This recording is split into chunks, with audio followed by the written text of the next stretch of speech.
Colmeiapodcast.com.br apresenta Verifica, o podcast da Lupa, a primeira agência de fact-checking do Brasil. Olá, bom dia, boa tarde, boa noite ou boa madrugada para você que acompanha o Verifica. Seja muito bem-vindo e muito bem-vinda a mais um episódio da nossa série especial sobre o coronavírus, o nosso episódio de número 16, né? Eu sou Natália Leal, chocada também, já estamos caminhando para o fim da nossa temporada, né? Eu sou Natália Leal, sou diretora de conteúdo da agência Lupa e o Verifica, você já sabe, é o primeiro podcast em língua portuguesa a discutir, debater a desinformação e também a esclarecer os boatos que circulam nas redes sociais. Quem me acompanha, como sempre, já deu aí a sua risada característica, né? Tá comigo aqui nessa jornada contra a desinformação, é o Gilberto Coutinho Júnior, diretor de estratégias e negócios da Lupa. E aí, Gil, como estamos? Como está Teresópolis? Olha, dentro do possível, guria, tá indo, né? Tá indo. Mas dentro do possível, né? Deu uma pandemia, que você pode dizer. Mas, enfim, olha só. Bom, então, assim, aí a gente começa com esse entusiasmo todo, mas aí toma logo um choque de realidade, porque o Brasil já tem cerca de 2,5 milhões de casos confirmados do coronavírus, se aproxima aí de 100 mil mortos e, para piorar, os boatos continuam aí assustando a nossa vida entre dia e noite. Uma série deles agora se concentra nas vacinas. Me parece que eles vêm assim, vamos achar um tema, né, para inventar maluquice. Aí o tema agora é vacina. Uma das histórias que mais repercutiram recentemente nas redes sociais foi a de uma carioca voluntária numa das vacinas testadas no Brasil, tá? E aí ela teria passado muito mal depois de tomar a dose. Daqui a pouco a gente esclarece um pouquinho esse caso. O mais curioso é que a vacina nem chegou, mas os boatos já estão aí, né? Exatamente.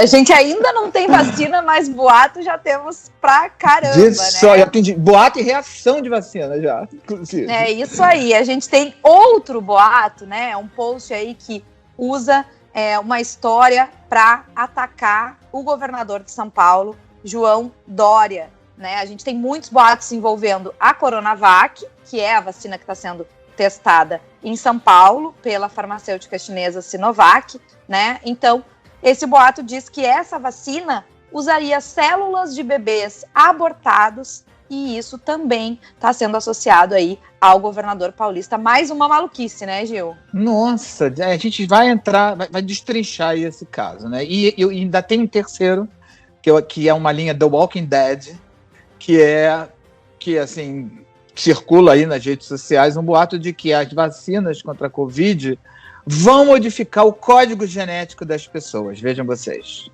Isso aí, né? Toma vacina e ao mesmo tempo vira um zumbi, vira um treco, né? Vira outra coisa.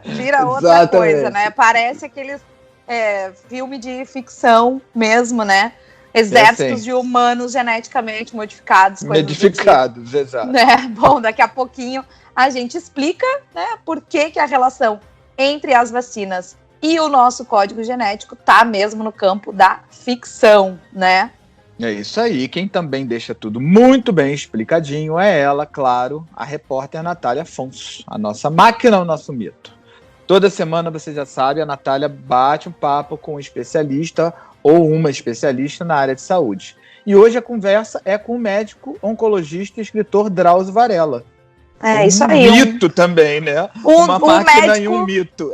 Mais conhecido do Brasil, né? A gente pode dizer, né? Uma referência aí em saúde pública e que nos atendeu aí prontamente. Conversa com a Natália hoje. E a gente também vai falar um pouquinho sobre o No Epicentro, um projeto lançado pela Lupa na última semana, em parceria com o Google, que simula como ficaria a sua vizinhança se todas as mortes causadas pelo novo coronavírus estivessem concentradas ao seu redor. É muito chocante, né?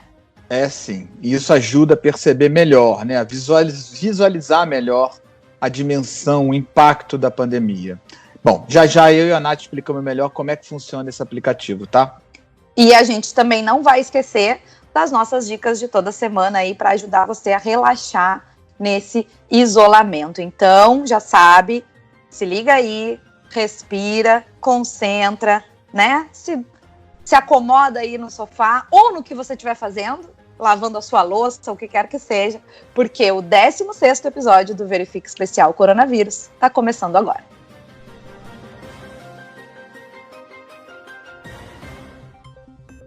Bom, Gil, para a gente começar, vou te convidar para a gente fazer aquele balanço rapidinho da pandemia, antes da gente começar a esclarecer os boatos em torno do coronavírus. Me conta aí o que a gente sabe, quais são as últimas novidades e os números desta quarta-feira, 29 de julho. Bom, vamos lá. Bom, nessa semana, a América do Sul e o Caribe ultrapassaram a América do Norte e assumiram a liderança dos casos de coronavírus no mundo. Olha que tristeza de ranking.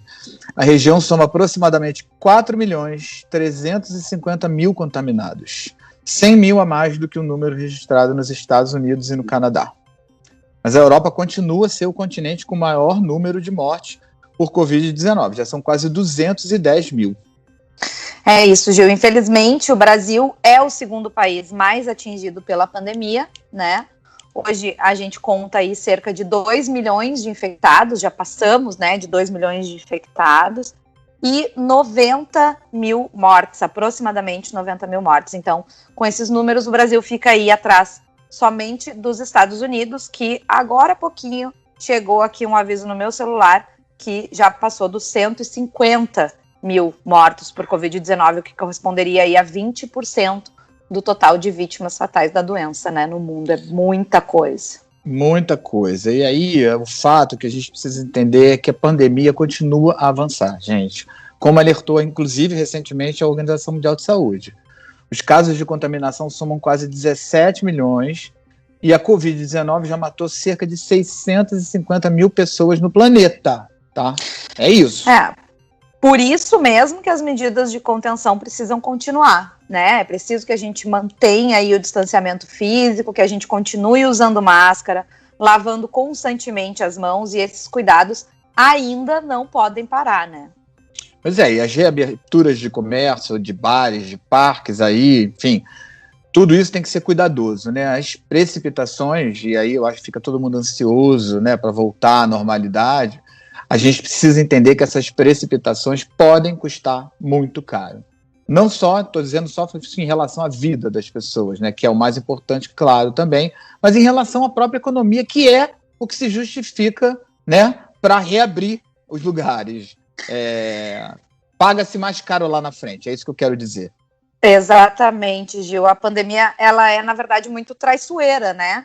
As projeções aí de que ela vai continuar ainda por um tempo já estão levando ao cancelamento ou adiamento de eventos importantes que movimentam muito a economia e que talvez se a gente tivesse feito o isolamento certinho lá atrás, hoje a gente não precisaria estar cancelando aí o Réveillon do Rio de Janeiro, né, que a prefeitura já cancelou, Oktoberfest em Blumenau, em Santa Catarina, que é a maior Oktoberfest fora da Alemanha, né, um estado de colonização alemã aí que tem como um dos pontos altos ali da sua cultura essa festa em outubro, Carnaval de São Paulo, né? Tudo isso já foi cancelado, e tudo isso foi cancelado porque a gente ainda não tem uma previsão de quando chega uma vacina, e qualquer aglomeração sem que as pessoas tenham alguma imunidade contra a Covid-19, né, contra o coronavírus, tem um risco altíssimo, né, de contaminações. Exatamente. Eu estava lendo essa semana uma reportagem que falava que o nível de movimentação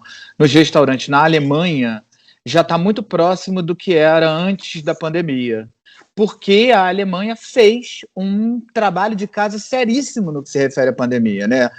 O isolamento deles foi um isolamento levado muito a sério, e você teve muita testagem, né, de gente. Então, assim, tudo foi feito com muita seriedade, muito rapidamente, levado tudo muito a sério. Então, quanto mais a sério é levada a questão do isolamento, a questão da higienização, a questão da testagem, mais rápido você consegue sair da quarentena e retomar a economia. Então não adianta ficar dando esses voos de galinha, né? Fingindo que está fazendo quarentena e não está fazendo, e agora pode, amanhã não pode, aí libera tudo geral, aí aumenta os casos, aí fecha tudo de novo. Volta atrás, como aconteceu em vários estados, né? No Rio Grande do Sul foi um exemplo, que liberou determinadas áreas e depois teve que mandar lá o governador todo emocionado fazer um pronunciamento para dizer fiquem em casa pelos próximos 15 dias. Qual era a necessidade? Né? Exatamente. Se não tinha resolvido o problema.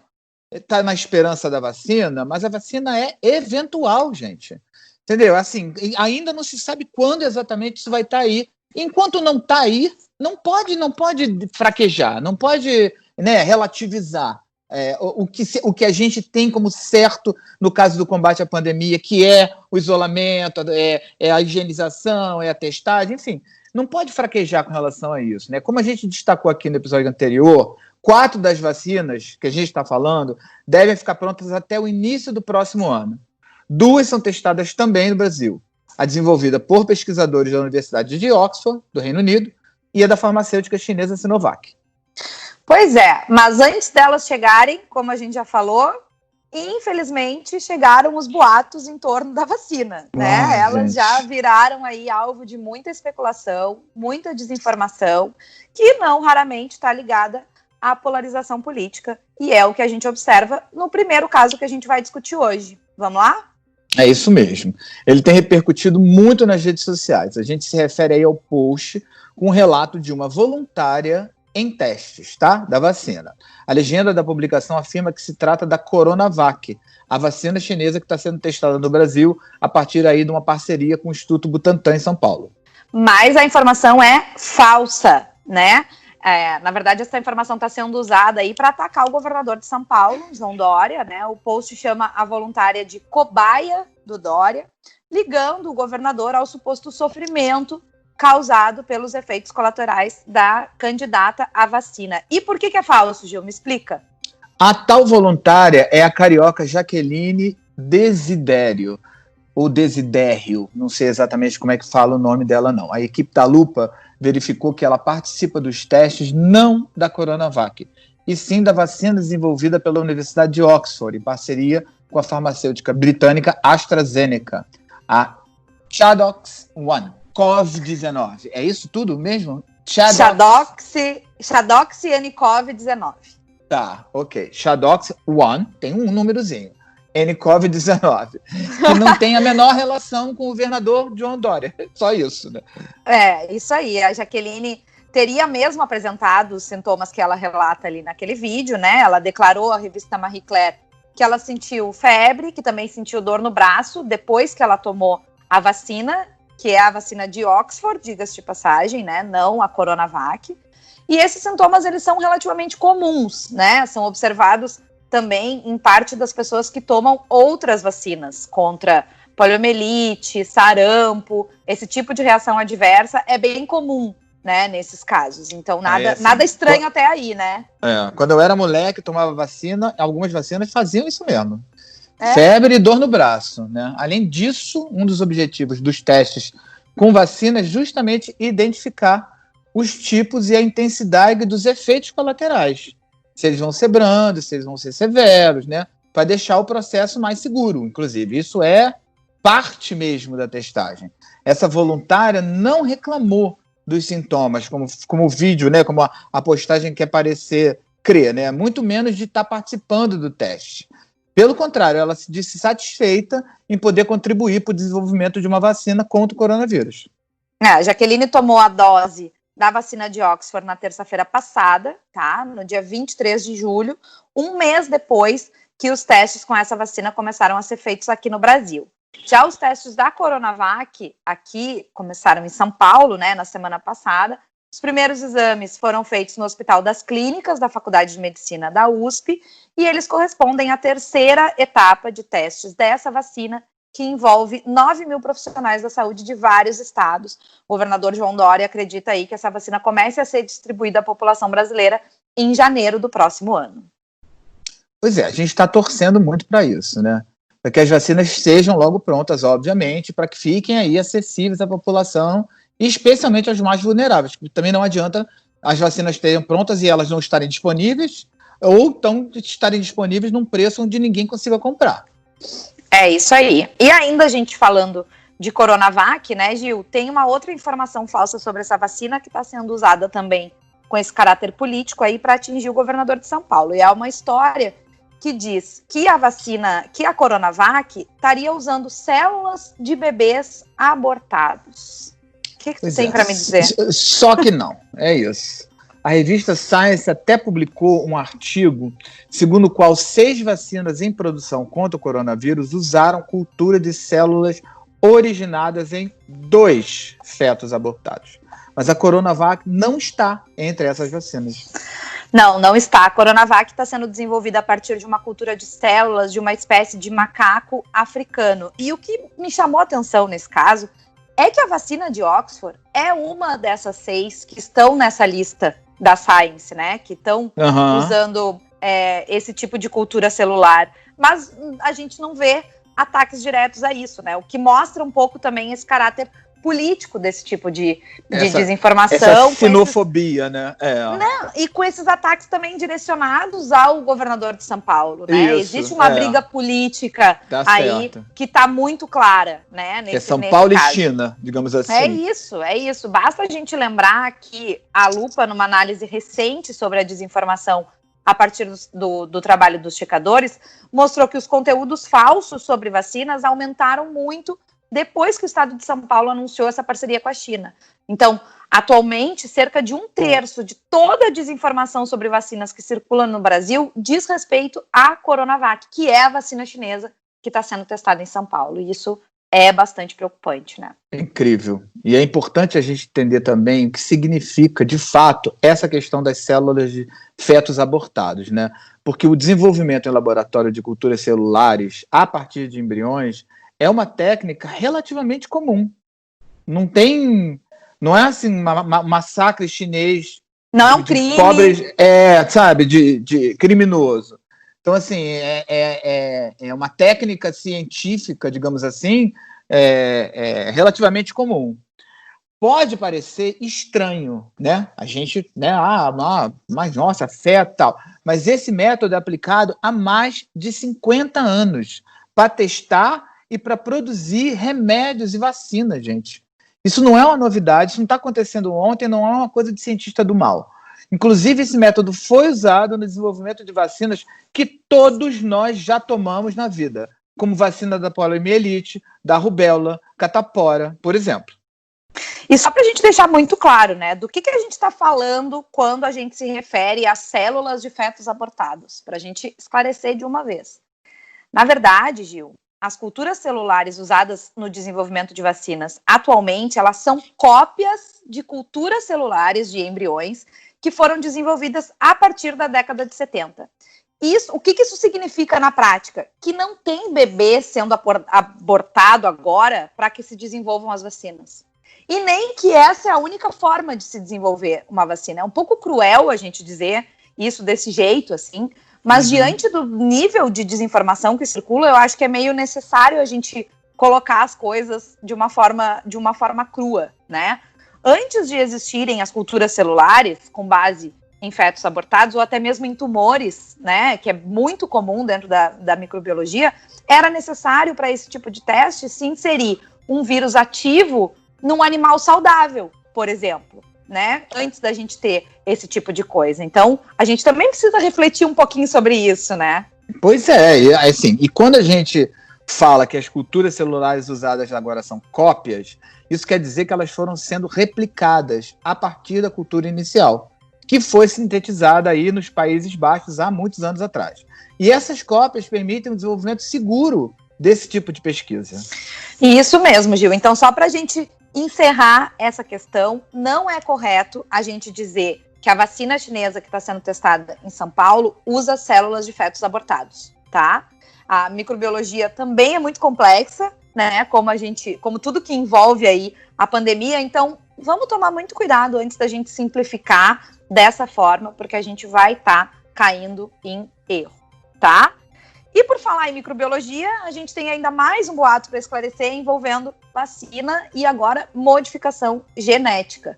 É uma publicação que circula aí nas redes sociais que diz que as vacinas de RNA para a Covid-19 são projetadas para modificar geneticamente as pessoas. Eu quase não consigo, eu sempre acho que a ironia e o deboche não é uma boa forma da gente esclarecer um boato, mas eu quase não consigo segurar a minha risada falando sobre isso. Eu entendo totalmente. É uma viagem, né? Graças à meditação, aquele aplicativo que eu falei na semana passada, eu tô muito mais centrado, então não tô trabalhado no ódio essa semana, eu tô trabalhado todo na compreensão e no amor.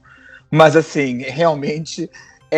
eu tô vendo uma série britânica produzida pela BBC chamada In the Flesh, que é uma série que eu não vou recomendar ela ainda não, porque eu não terminei de assistir, mas o fundamento é que as pessoas viraram zumbis, mas aí acharam uma medicação que cura, e as pessoas voltam a ser normal, digamos assim, né? Não querer comer o cérebro das outras pessoas. E toda vez que eu vejo esse boato, eu me lembro dessa série, gente, porque tem tudo a ver com essa coisa de modificação genética, programação genética e tal. Mas, enfim, nada a ver. Como você disse na abertura do nosso podcast, parece filme de ficção, dessas séries inglesas, inclusive, daquele que o gênio do mal planeja criar mutante ou algo desse tipo. Bom, a equipe da Lupa verificou que vacinas desenvolvidas sob plataformas de RNA ou DNA não alteram o código genético humano. Até porque, né, Gil, essa técnica... Na verdade, ela muda componentes genéticos de uma bactéria e não das células humanas, né? Esse método insere uma parte dos genes de um determinado patógeno, no caso um vírus, em plasmídios, que são, né, uma molécula de ácido nucleico que está presente em bactérias. Esses plasmídios são injetados no corpo humano e eles penetram nas células e daí passam a reproduzir partes do agente causador da doença. E isso produz uma resposta imunológica do organismo. Ou seja, para quem não lembra das aulas de biologia, o código genético modificado é da molécula de uma bactéria, não do ser humano, né? E essa é uma técnica recente, né? Isso mesmo. Tanto que até agora, nenhuma vacina desenvolvida com esse método foi aprovada para uso em seres humanos, né? E das 168 candidatas a vacinas contra a Covid em desenvolvimento no mundo nesse momento, só 37 adotam essa técnica e uma delas é uma velha conhecida nossa, que é a da farmacêutica Moderna, que está sendo testada nos Estados Unidos e deve ser uma das primeiras aí disponíveis para venda, talvez ainda este ano. Aliás, Nath, a Organização Mundial da Saúde avalia que essa técnica leva duas vantagens em relação a métodos tradicionais. Uma delas é de que elimina a necessidade de injetar no corpo humano qualquer agente infeccioso, como tipo um vírus enfraquecido, né? E a outra é a maior facilidade de produção em larga escala. Dois aspectos super importantes quando a gente pensa naquilo que a gente já mencionou, né? Que não basta a vacina existir e ser eficiente, ela precisa ficar disponível aí em larga escala para que todo mundo tenha acesso, né? E não vire mais uma forma de perpetuar a desigualdade no mundo, né, Gil? Muito bem lembrado, guria. E eu lembro também que você que nos ouve acompanha toda semana aqui no Verifica, você pode encontrar mais informações sobre esses casos que a gente está comentando aqui, eu e a Nath, né? Lá no site da Agência Lupa, né? O endereço você já sabe, é www.lupa.news. Bom, tá na hora de chamar ela, a nossa grande parceira nessa cruzada contra a desinformação, e eu tô falando, obviamente, da querida repórter Natália Afonso. Toda semana, quem nos acompanha sabe muito bem que a Natália, que é a máquina, o mito, muito bem apelidada aí pelo Gilberto, né?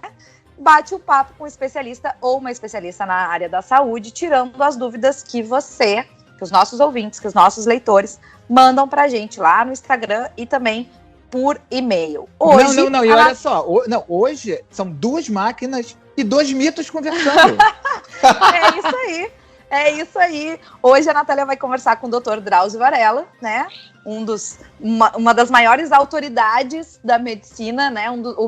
Certamente o médico mais conhecido do Brasil nesse momento, referência aí em saúde pública, né? Um oncologista, e que vai estar com a gente a partir de agora. Chega mais, Nath, tudo bem?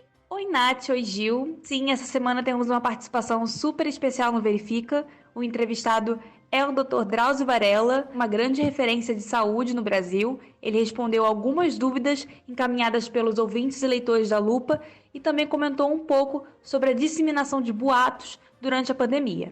Hoje em dia existe um grande debate entre autoridades sobre a retomada das atividades econômicas e também do retorno das aulas presenciais em escolas. Uma ouvinte perguntou para o Dr. Drauzio quando ele acha que as crianças vão poder voltar a estudar no colégio.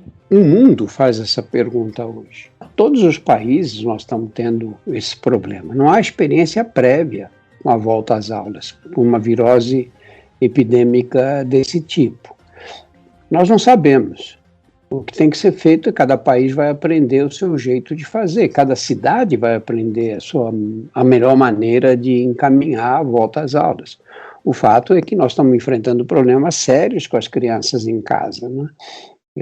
Não é fácil você mantê-las e elas estão enfrentando o impacto psicológico dessa prisão domiciliar.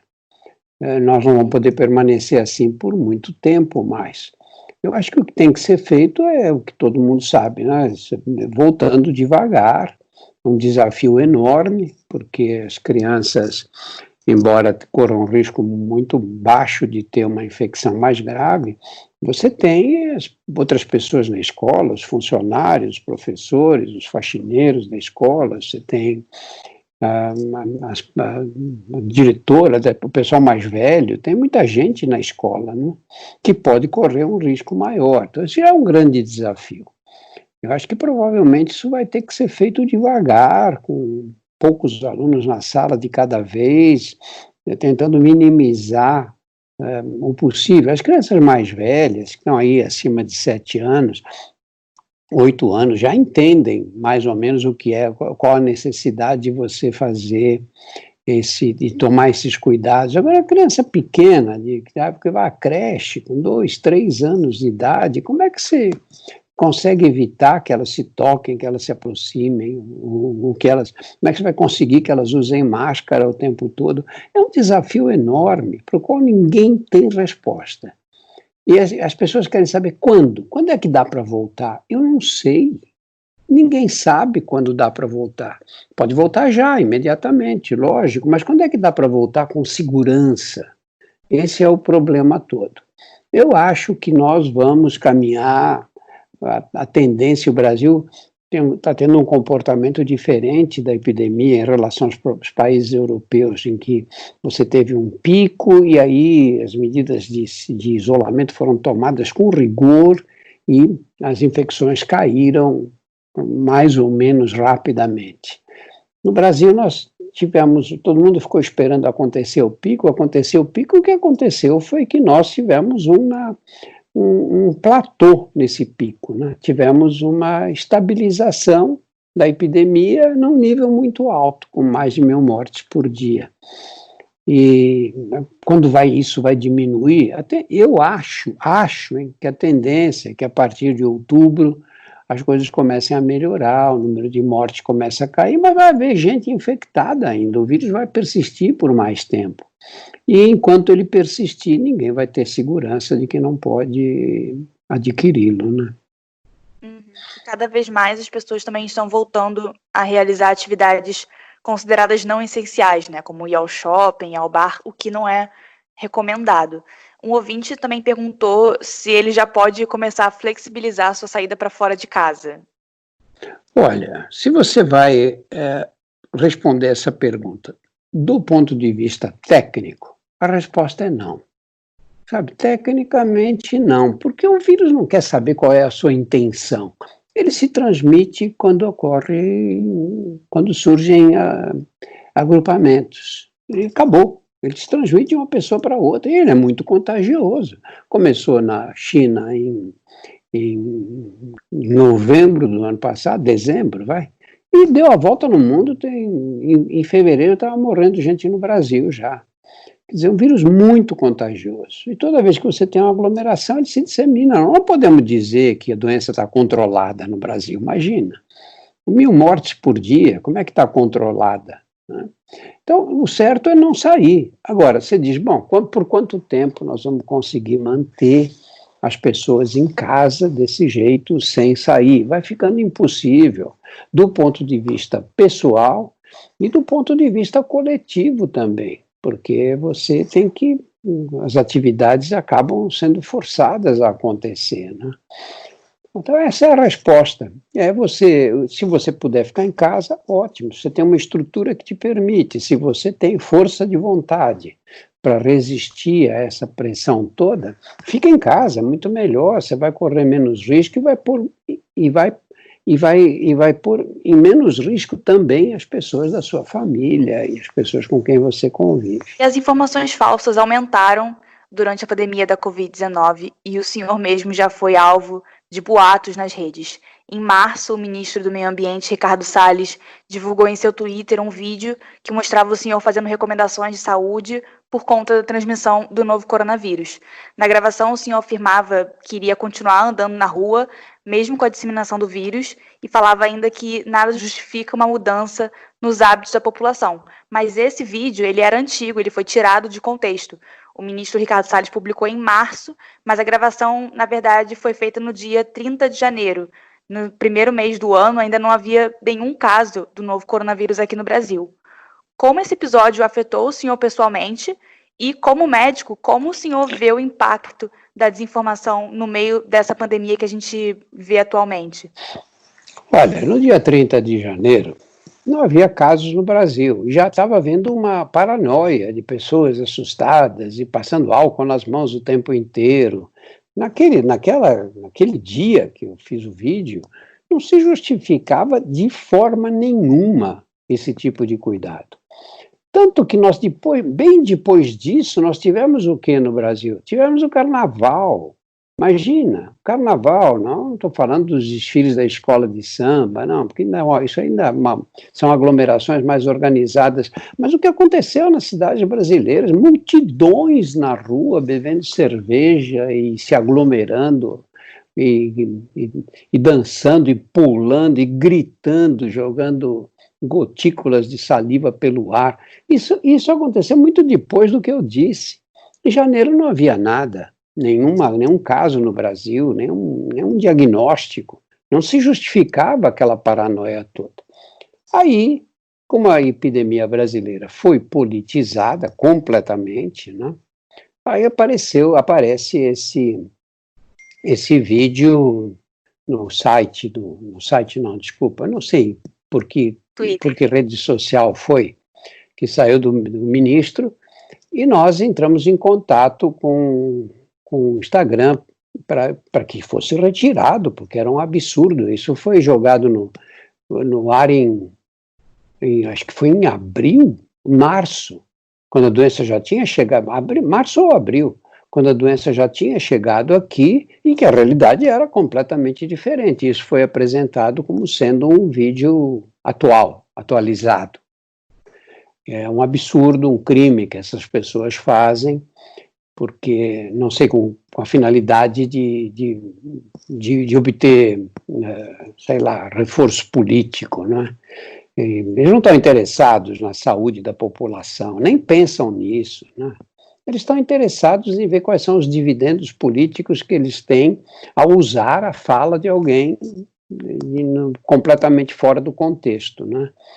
Mas você fica chateado com essas coisas, né? Mas não há o que fazer, né? A internet criou essa possibilidade, né?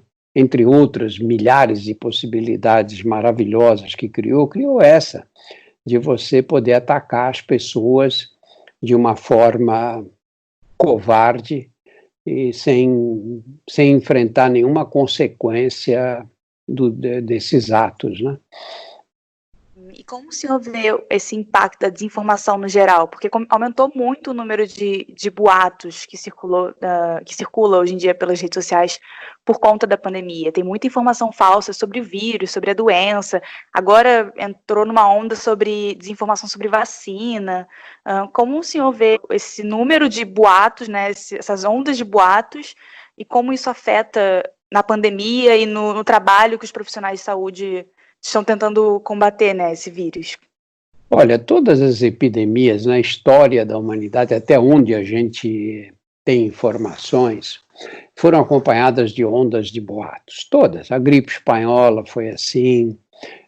Nós tivemos as epidemias de peste na Idade Média, também eram acompanhadas de boatos, que o vírus vinha pelo ar, vinha por miasmas que exalavam dos pacientes e que eram sempre ligados a um país estrangeiro, a um outro povo. Das epidemias atuais, a internet divulga esses boatos sem limite, né? Os boatos que aconteciam de uma pessoa ir contando para outra dependiam do contato pessoal no passado. Hoje não, cai na rede e se espalha pelo mundo inteiro, feito um rastilho de pólvora, né? É uma coisa absurda o que acontece, né? E isso evidentemente prejudica a todos. Por quê?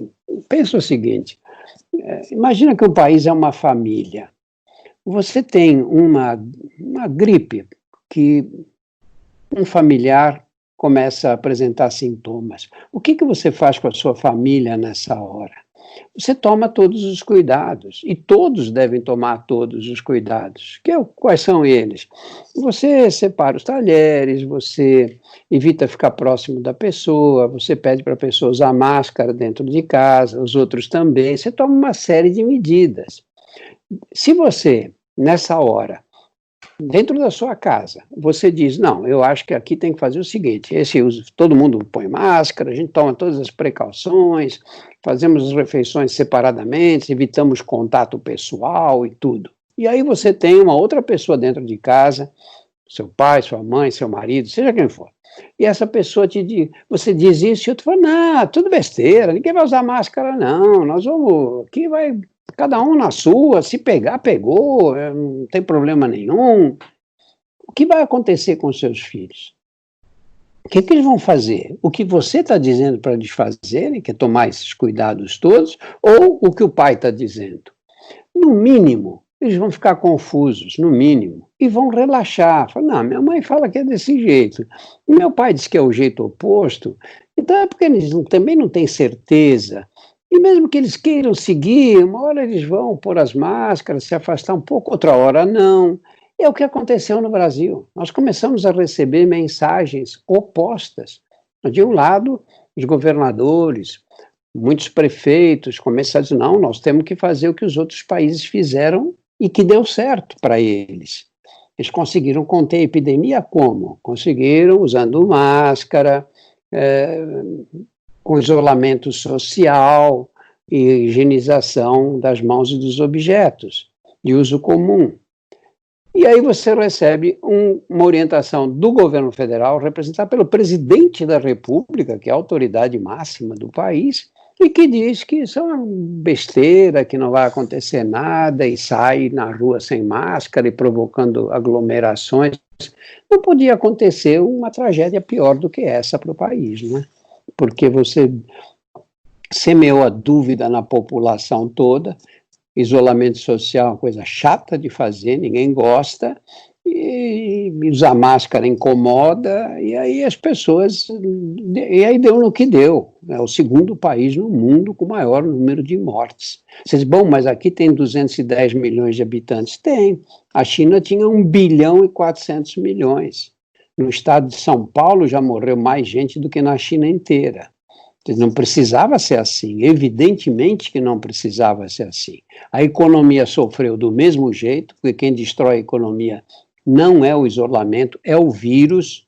Nós estamos vendo as cidades aí que estão retomando, que as pessoas estão indo para as ruas, o número de casos está aumentando, a economia não melhorou nada, porque você tem medo, você evita gastar dinheiro, porque não sabe se o seu emprego vai ser mantido, o desemprego continua alto e assim será. Quer dizer, não, na verdade, nós fizemos tudo errado na condução da epidemia. Essa é a realidade. Nós negamos a ciência, inventamos essa questão da cloroquina, que muitos médicos defendem, sem nenhuma evidência científica de que essa droga tem alguma ação. Eu, pela primeira vez na vida, em mais de 50 anos de medicina, vi a politização de um medicamento. Olha que ponto chegamos. Politizamos o medicamento. Se você é a favor do presidente da República, você tem que ser a favor da cloroquina. Se você é contra o uso da cloroquina, você não pode ser a favor. Você é inimigo do presidente da República. Olha que ponto nós chegamos. E estamos aí enganando as pessoas, entregando cloroquina, dizendo para elas que se elas começarem a tomar logo, elas vão ficar boas, né?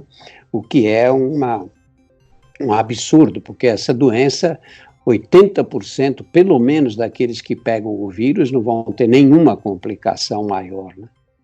O entrevistado dessa semana foi o Dr. Drauzio Varella, e durante a entrevista ele comentou que toda pandemia é cercada por boataria. Um exemplo disso foi a gripe espanhola. Pelo nome, muitas pessoas acreditam que essa gripe começou na Espanha, porém vários historiadores apontam que essa doença provavelmente começou nos Estados Unidos e foi levada para a Europa por soldados americanos durante a Primeira Guerra Mundial. Agora, com a Covid-19, temos o fenômeno da internet que potencializa a desinformação nas redes sociais. E por isso o trabalho da checagem é tão importante nesse momento. É sempre muito bom, né, a gente ouvir o Dr. Drauzio. Excelente esse papo. Muito obrigada, Nath.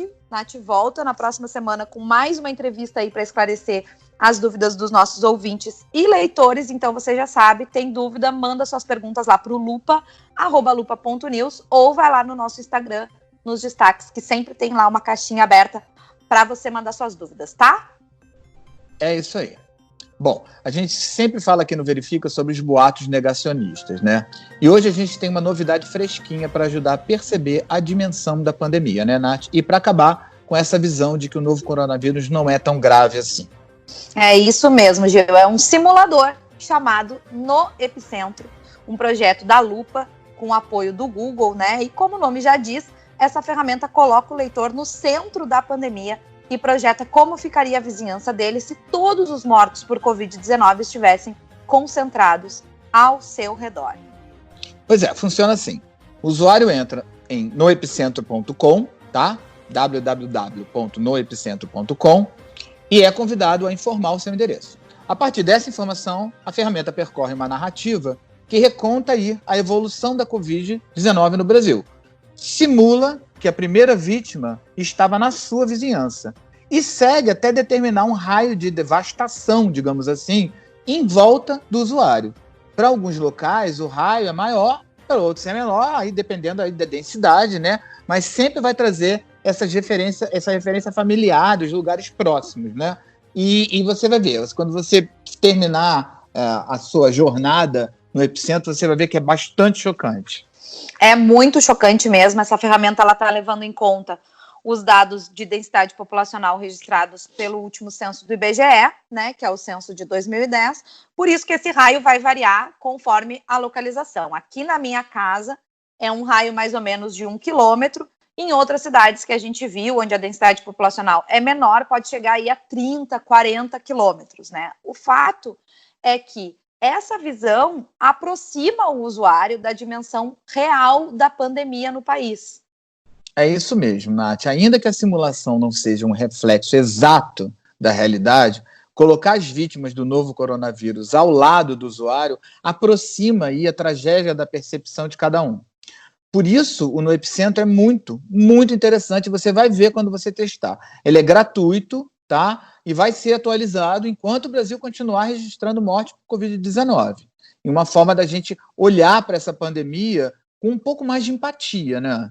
Com toda certeza, né? O desenvolvimento aí desse projeto foi coordenado pelo Alberto Cairo, que é simplesmente um dos maiores especialistas em visualização de dados no mundo, foi um grande parceiro, né, na concepção também dessa, na lapidação dessa ideia, vamos dizer assim, né, e ele falou pra gente aí que o No Epicentro presta um grande serviço, né, que é lembrar a dimensão humana dessa tragédia, né, reduzir a distância entre os números e o olhar de cada um de nós sobre a pandemia, porque quando a gente simula, né, que as vítimas estão próximas da gente, que elas estão na vizinhança, o aplicativo acaba humanizando esses números, né? Pois é, e a gente concorda totalmente com o Cairo. Aliás, além dele e da Natália, que foi a gerente editorial desse projeto, 3 profissionais especializados em narrativas visuais com dados trabalharam no desenvolvimento do aplicativo. O designer Vinícius Sueiro, o jornalista e programador Rodrigo Menegá e o desenvolvedor Tiago Maranhão. O processo ao todo, da concepção ao produto final, levou aí uns 2 meses. É isso, Gil, foi um processo bastante recompensador, eu diria, né? Também quando a gente chegou no final, né? Quando a gente começou a pensar aí no Epicentro, o Brasil tinha cerca de 600 mortos, né? Logo que a gente teve essa ideia. Uhum. E aí, nessa época, já tinha algumas comparações com tragédias, né? Com acidentes de avião, com o incêndio da Botkiss, que para mim é uma referência jornalística muito forte, né? Eu trabalhei na cobertura do incêndio da Kiss.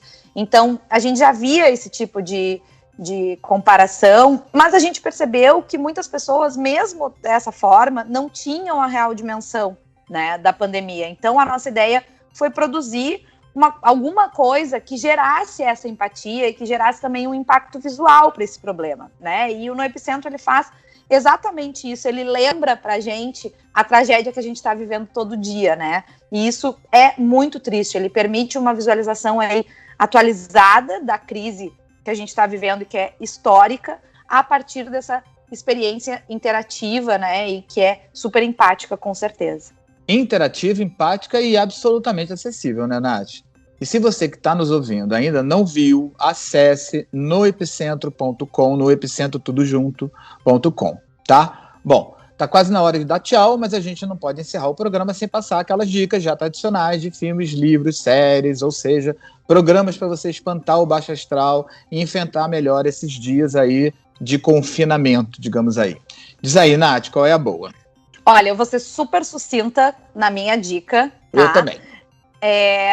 E vocês vão ter a prova de que eu sou uma pessoa muito apegada à televisão aberta. A minha dica de hoje é: assistam a novela Vale Tudo no Globoplay, tá? Eu voltei a assistir Vale Tudo e é impressionante, assim, as conexões com a realidade que a gente está vivendo hoje, a maneira como as histórias se conectam, né? A interpretação, algumas coisas, alguns atores aí que a gente viu evoluírem na TV, que eram melhores atores naquela época e que depois tiveram tragédias aí nas suas carreiras, né? Então eu acho que é uma boa oportunidade da gente revisitar essa produção novelística brasileira, que é sempre interessante, e eu tô muito apegada, tá? Eu comecei a assistir faz pouquíssimo tempo, acho que já vi uns 20 e poucos, 30 episódios em, sei lá, uma semana, e tô assim, se tornou a minha novela das 8, porque como não tem mais novela das 8, eu, na hora, assisto Vale Tudo e fico feliz, tá? Vale Tudo, entrou a novela completa lá no Globoplay, e depois a gente conversa e discute quem matou a Odete Roitman, que ainda nem apareceu, tá? Tô lá no capítulo 20 e poucos e é a principal personagem da novela e nem apareceu ainda. Essa é a minha dica de hoje. Me conta. Maravilha. Bom, eu vou... depois dessa discurso de noveleira, eu vou fazer um discurso de minissérie zero. Porque eu quero sugerir a minissérie Watchmen, que tá na HBO. A Watchmen tá liderando a lista de indicados ao Emmy 2020, tá? Ela recebeu 26 indicações. Simplesmente isso, tá? Maravilhosa. Nomeações, né? Figurando... Realmente é maravilhosa. Não, e assim, as indicações são assim, melhor minissérie, melhor ator, melhor atriz, melhor ator coadjuvante, melhor atriz coadjuvante, enfim. Sim, só as coisas que mais importam. Exatamente. Então, assim, e a série é muito legal, porque é uma série que ela se passa 30 anos depois dos acontecimentos da história em quadrinho, que eu tenho aqui em casa, encadernadinha, lindinha, escrita pelo Alan Moore, concepção do Alan Moore e do Dave Gibbons, e ela pega de novo aquela história de quem vigia os vigilantes, né, por causa do título mesmo, Watchmen, mas só que ela tem uma pegada antirracista fortíssima. Talvez, eu acho que, né, não sei quando ela foi filmada, mas o timing foi perfeito, porque é uma profunda questionamento sobre a questão de por que somos racistas e por que tanta raiva dentro da gente com relação a gente mesmo, né? Então é muito bacana, é uma rede de intriga envolvendo a polícia de uma cidade, um grupo extremista, né, chamado Sétima Cavalaria, uma coisa assim, né, meio Ku Klux Klan, bem bacana, mas só que com uma pegada de super-herói. Vocês vão gostar. Super-herói com o pé na terra, tá? É isso. É muito curioso quando as distopias se conectam com a nossa realidade, Exatamente. né? Que é o que a gente vê em várias séries, né? The Handmaid's Exatamente. Tale, Watchmen, até o Westworld às vezes vem um pouco com essa pegada. Exatamente. Né? Então, Exatamente. assistam mesmo, porque é maravilhosa. Bom, chega, né? Chega. Tá na hora da gente se despedir. Isso. Né? Semana que vem a gente volta. É isso aí, na semana que vem a gente tá de volta aqui com mais um episódio do Verifica. Estamos nos encaminhando para o final da nossa temporada, né? Então, para você acompanhar aí todos os nossos 15 episódios anteriores e também tudo que a Lupa produz e publica, vai lá no www.lupa.news, segue a gente lá no Facebook, no Instagram e também no Twitter, e se você tiver dúvidas ou sugestões de checagem, manda pra gente lá no lupa, @lupa.news. A produção e a reportagem do Verifica são da equipe da Lupa e o roteiro e a edição ficam por conta do Colmeia Podcast. Fiquem bem, fiquem em casa se puderem e na semana que vem a gente tá junto de novo. Um beijo, tchau. É isso aí, gente. Beijo em todo mundo, até semana que vem. Verifica, o podcast da Lupa, a primeira agência de fact-checking do Brasil. Uma produção colmeiapodcast.com.br. Colmeia Podcast, o rádio do seu tempo.